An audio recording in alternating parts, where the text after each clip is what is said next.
Olá, pessoal, sejam bem-vindos. Hoje são 8h55 nesse exato momento. Estamos aqui falando da vocação jurídica, a fanpage que eu criei para vocês, onde a gente compartilha sempre assuntos relacionados à prática da advocacia criminal. E aí, pessoal, hoje eu quero dar prosseguimento ao tema que eu já vinha expondo para vocês há algum tempo sobre estratégias defensivas. Deixa eu me apresentar. Meu nome é Roberta Andreane Renault, para quem ainda não me conhece.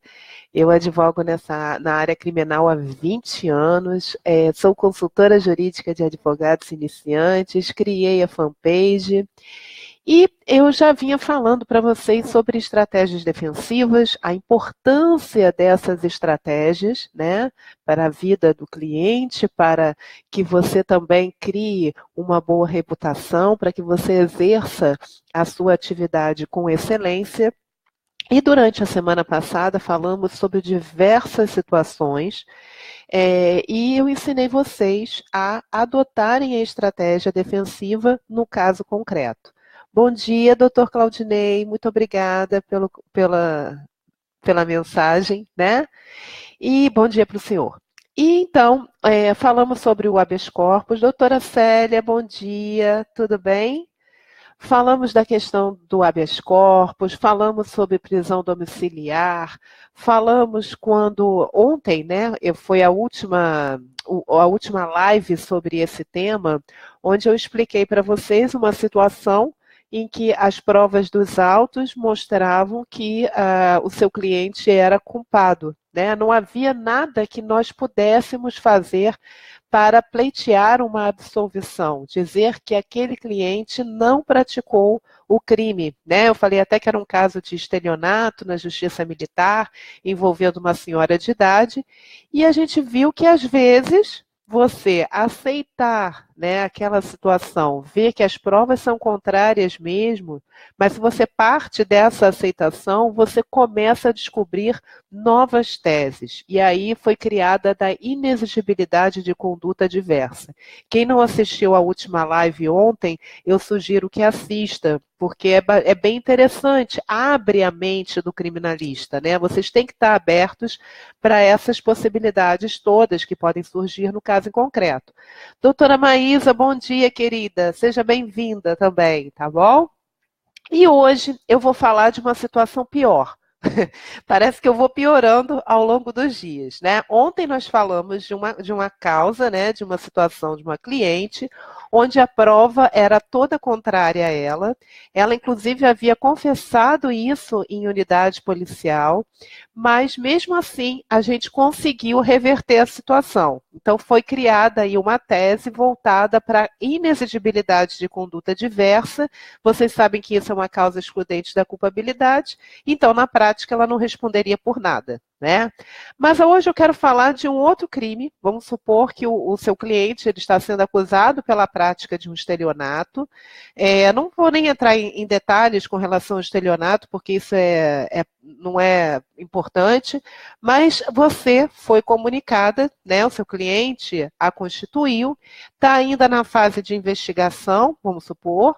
Você foi até a unidade policial, descobriu que há um inquérito e leu todo o teor do inquérito, o advogado tem que ter esse acesso, e já com aquelas provas ali do inquérito, você viu que a coisa vai feder.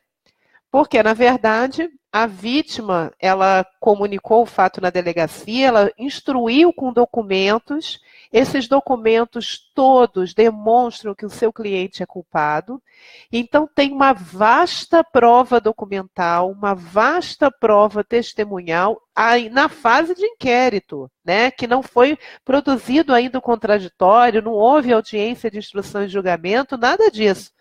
Então, já naquela primeira fase, você já está vendo que a coisa não vai dar certo. Então, você tem dois caminhos aí a seguir, né? Ou você vai inventar teses, sabendo que a possibilidade de você ganhar essas teses que buscam a absolvição do cliente, elas são as mínimas. Não tem chance. A prova ali já está incontestável. Quando for produzida na EJ, aí não vai ter erro, né? O seu cliente vai ser condenado. Você tem que ter essa visão, né? E para isso, acessar o inquérito. Muito bem. Ou você pode fazer isso, ou você pode ter uma visão com os pés no chão e colocar essa situação para o cliente. Esse é o primeiro ponto. Jamais deixem de colocar a situação para o cliente. Você é mero advogado, né? Quem é o interessado é o seu cliente. É ele que vai ter a vida alterada, pode ser consideravelmente prejudicado com a estratégia que você vai adotar.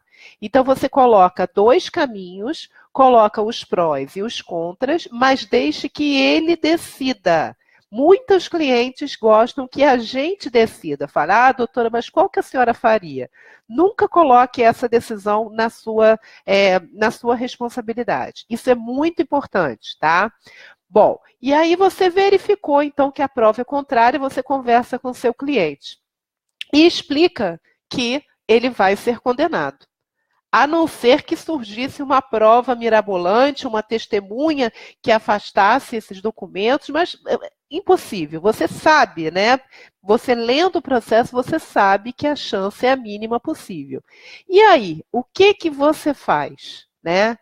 Você vai, o seu cliente já foi denunciado e você está aqui para fazer a resposta à acusação. Então, essa é a primeira oportunidade em que você vai desenvolver uma defesa técnica, uma defesa escrita. Aí, ainda há soluções, tá? A primeira delas, e muitos se esquecem, são alguns benefícios que o nosso Código Penal, o nosso Código de Processo Penal, o nosso ordenamento jurídico permite. Um deles é a suspensão condicional do processo.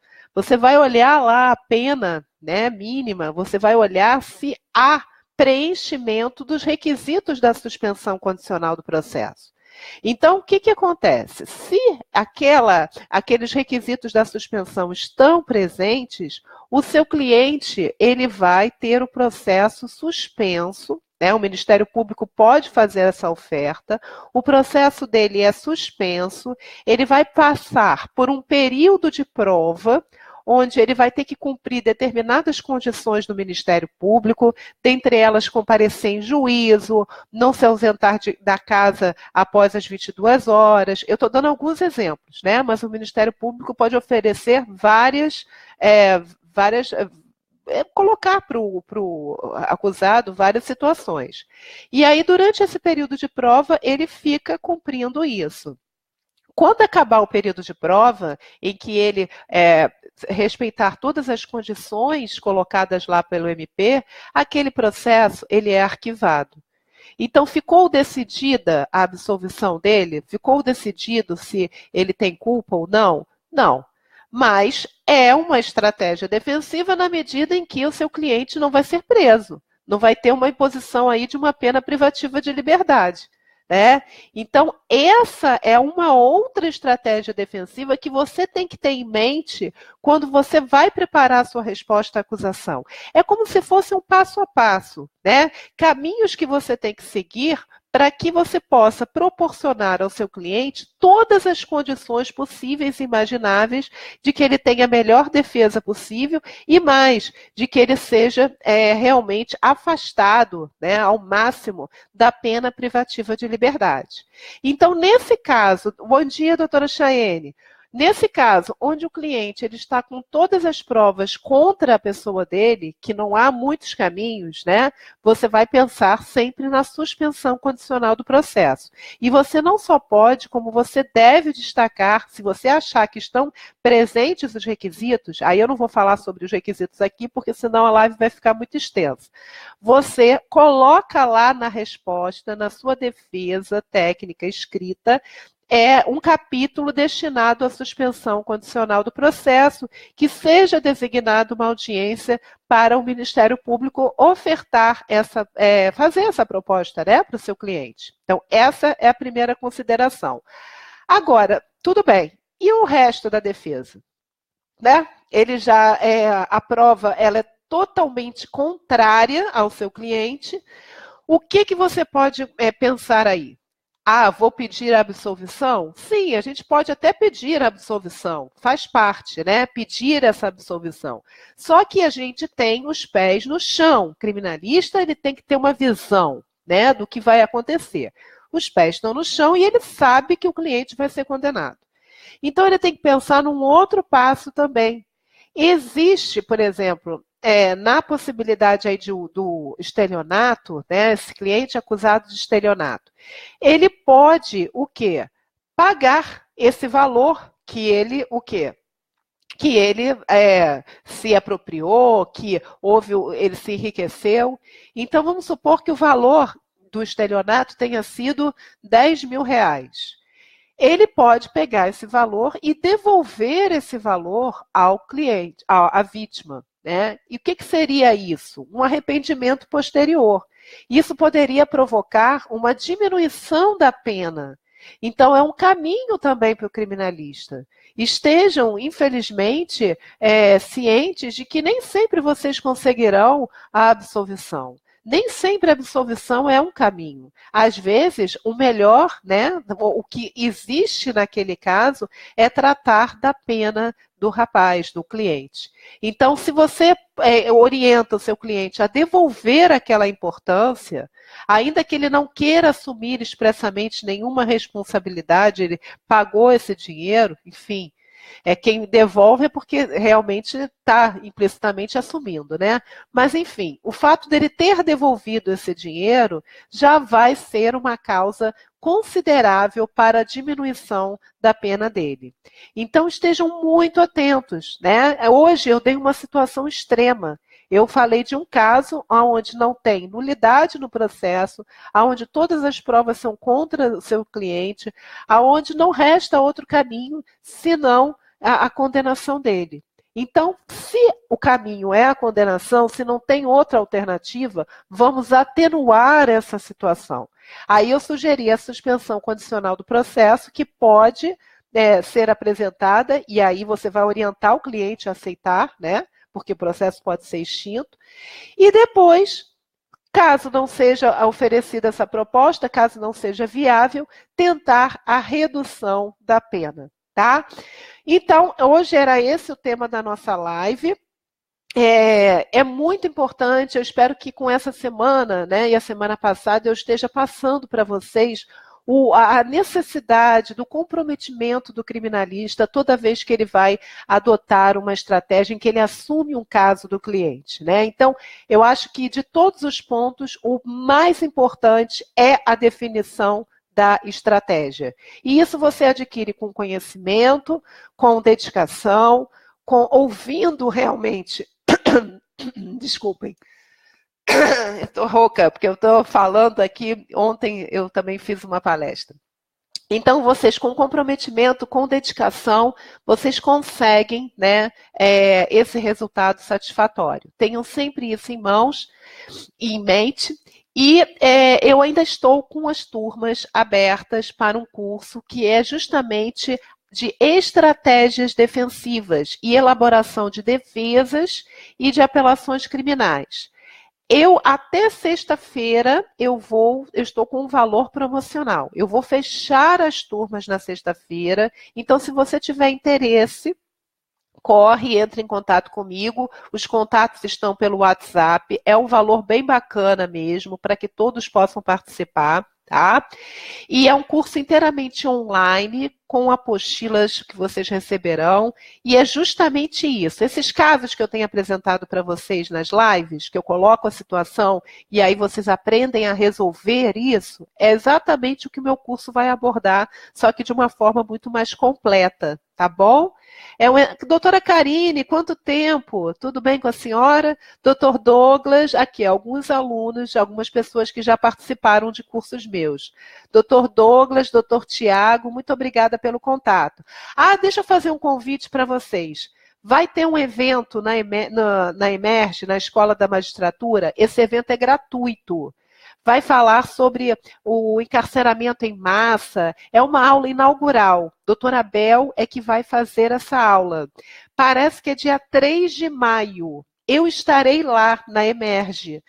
no Rio de Janeiro. Se você é do Rio de Janeiro, eu estou pensando em fazer isso. Estou entrando em contato com várias pessoas dos meus grupos para a gente marcar um encontro pessoalmente, gratuito, tá? A gente vai assistir esse evento na Emerge. Eu vou colocar o link depois aqui para vocês. Vamos assistir o evento, depois a gente vai sentar em algum lugar e a minha ideia é essa, e de nós conversarmos sobre os desafios da advocacia criminal, eu conhecer vocês um pouco melhor, porque todo o meu contato é sempre online, né? E eu acho que essa aproximação física vai ser muito legal. Então, eu estou tendo essa ideia, acho que é 3 de maio, na parte da manhã, mas eu vou colocar o link. Doutora Karine, estamos arrebentando aqui no Maranhão com suas dicas. Lembro quando comecei há 2 anos atrás. Ô, querida, muito obrigada, viu? Fico muito feliz. Eu me lembro do seu primeiro contato comigo. Muito obrigada mesmo, tá?